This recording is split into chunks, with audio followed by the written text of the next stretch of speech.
Nataka leo nikufundishe kitu kimoja. Watu wengi wanauliza kwa nini Yesu alikuwa anaomba wakati ni mwana wa Mungu. Maombi sio kitu cha uhitaji wa vitu vya mwilini peke yake. Tunapoomba, tunaomba kuwa na ukaribu, kuwa na mahusiano na Mungu.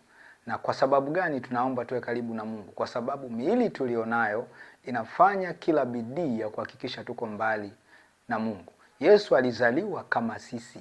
Maana yake ni nini?